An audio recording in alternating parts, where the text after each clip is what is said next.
Thank you. I call Tracy Martin. Kia ora, Mr Speaker. Thank you very much. New Zealand First will be supporting the bill, not because it actually, and like I choose to disagree with Materia Ture, not because it provides oversight. Minister, I'm speaking and it's really interesting. You probably should listen. Yep. Minister should sit down.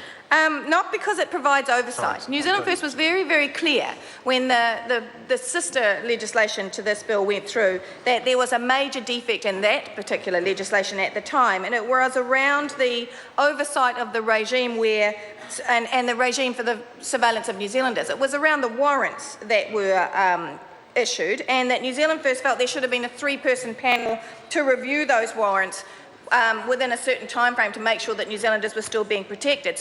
But we are going to support this legislation because, unlike the National Party, we're not so arrogant to think that we know everything. We're not so arrogant to say, and it didn't take Ms Dowie long, it certainly didn't take Ms Dowie long to actually start to do the scaremongering about terrorists. When what we're talking about here is a body of experts in their field being there to advise a Minister of the Crown. That's what they're there for. And Mr Hudson, it didn't take Mr Hudson very long either to actually suggest that we don't need an actual panel of experts to advise the Minister. The Minister can always ring up a mate. The Minister can always ring up somebody or a company that the government prefers, and that's what we're seeing a lot of. And it may be why, Mr Hudson, it may be why there's been no complaints, because business knows how anti-business this government has become. Business knows that if they get offside with this government, you won't get any more contracts.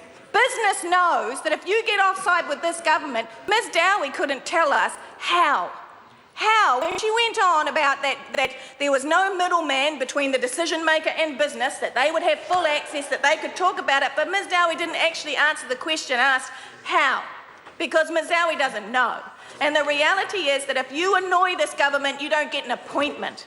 And that is why, Ms Dowie and Mr Hudson, there is a need for this legislation to go through, at least as far as Select Committee, 2 years after, to make sure that these companies are not being disadvantaged through the arrogance of this government, who thinks that they know best, who thinks that Ms Dowie quite clearly said that how could you expect all the technical knowledge required to be inside of a panel of experts from industry, yet they argue the Minister doesn't require their advice. So they obviously believe that somehow being elected a National Party Minister makes you an expert beyond all those out there in the industry, that you don't require their advice. And that is why they're opposing this bill. Now, there's only 2 reasons for that. Either those are the notes they've been given, sir, and they have to follow the notes they've been given, or they are delusional. So one of those options is what you could pick. From a New Zealand First perspective, what would possibly be wrong with supporting this bill to Select Committee to, one, if Mr Hudson and Ms Dowie are so confident that there have been no problems in the last 2 years around the GCSB being able to dictate to New Zealand businesses what they will buy, who they will buy it from, when they will buy it, how it affects their balance sheet. If they believe there is nothing wrong with that and there have been no complaints, then send it to Select Committee and prove it. Send it to Select Committee, support Claire Curran's bill and prove it. But they won't, sir. They won't send it to Select Committee.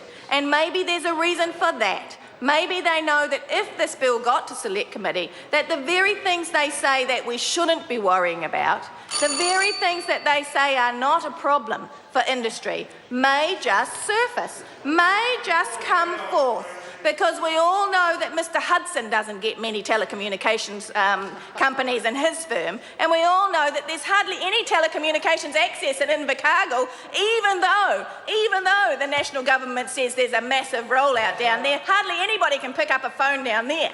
So Ms Dowie surely doesn't get telecommunications. Well, you're in Wellington right now, Ms Dowie. That's why you've got bars of signal. But so we know, we can be confident that Ms Dowie and Mr Hudson actually don't see the telecommunications companies. We can be confident that this government is actually denying this bill to have any oxygen because they're frightened of the companies that may come forward and say, we now have to pussyfoot around a national government that is throwing its arrogant weight around when it comes to contracts, that only rings us if Order. they are the ones that we Order. want. I call Paul Foster Bell.